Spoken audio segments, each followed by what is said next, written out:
Welcome back to The Explainer. Today, we're diving into a surprisingly deep, genuinely heartwarming, and honestly just incredibly charming story from Sabzi Cartoon TV. We're going to break down the journey of Alu. He's this anthropomorphic, super hardworking potato trying to navigate the chaotic world of food entrepreneurship, friendship, and romance. Honestly, it's a masterclass in resilience, just entirely wrapped up in a brightly colored vegetable world. Now, in Alu's world, there's one concept that rules them all: mehnat, or just relentless, unstoppable hard work. There's this fantastic saying from the show: for a hardworking person, courage is the biggest capital, not money. And when you start with absolutely zero financial resources, exactly like Alu does, your sheer willpower and your courage, well, they literally have to become your currency. So keep that core idea in the back of your mind as we watch him build his whole empire from the ground up. Part 1. Alu's culinary hustle. We've got to start by looking at his very first entrepreneurial hustle right out there in the sweltering summer heat. I mean, this is where the rubber meets the road, right? Picture this. Alu and his sidekick hit these blistering hot streets with just a simple cart, selling piping hot potato parathas and this mango chutney that is so good it literally makes people lick their fingers. And sure, they don't have a lot of resources, but they absolutely make up for it with incredible teamwork and some seriously witty banter. They even have to deal with a literal onion colleague who cries every single time he gets chopped. But through sheer relentless hustle, they actually manage to steal customers right out from under a fancy established rival hotel across the street. And hitting that milestone of selling exactly 100 parathas on that boiling hot day, that wasn't just about making a quick buck. No, it was the ultimate proof of concept. It proved Alu's entire theory that honest, grinding hustle really does pay off in the end. Part 2. The birthday surprise. Because, let's be real, success in business doesn't mean much if you have no one to share it with, right? So, Alu's birthday turns into this massive emotional roller coaster. In the morning, all his closest friends, guys like Mirch, Bindi, and Tarbuz, they all feed him these totally fake excuses about being way too busy to celebrate.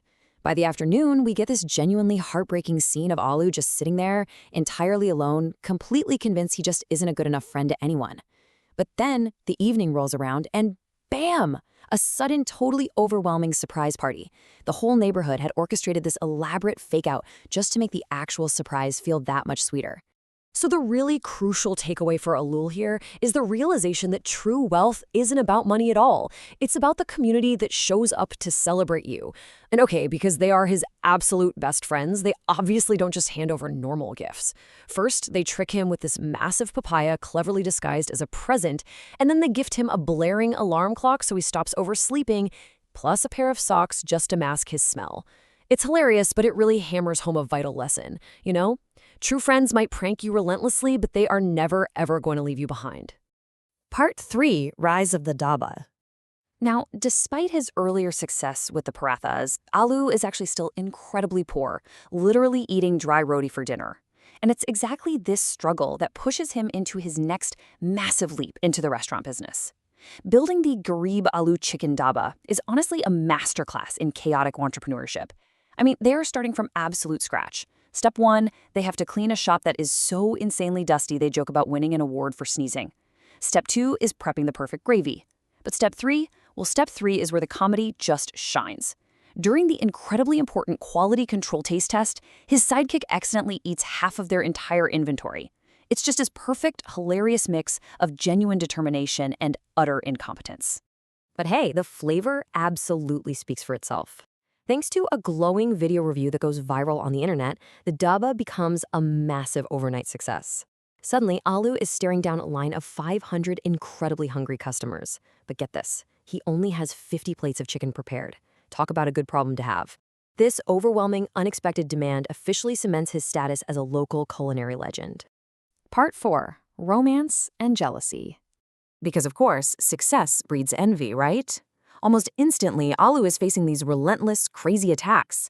You've got the bitter hotel owner sneaking in to oversalt his chicken, another rival secretly trying to cut off his cooking gas, and even an extremely jealous Bangin framing him with deceptive videos just to ruin his blossoming, and admittedly kind of awkward, romance with Bindi. But how does our hero react to all this sabotage? Not with vengeance, not with anger. Instead, Alu responds with his astonishing, immediate sense of empathy.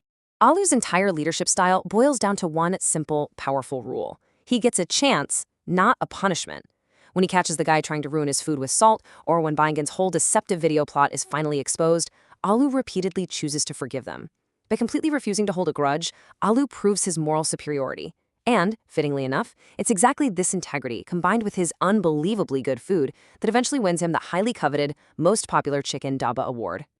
Part 5. Morals of the story. Stepping back from the food cart and all the crazy drama for a second, this incredibly charming, vegetable-filled narrative actually teaches us 4 massive life lessons. First off, when your pockets are completely empty, hard work is literally the only capital you need to get started. Second, true friendship isn't about being perfectly polite all the time. It's about loyalty through the really hard times, even if they hand you a pair of smelly socks as a prank.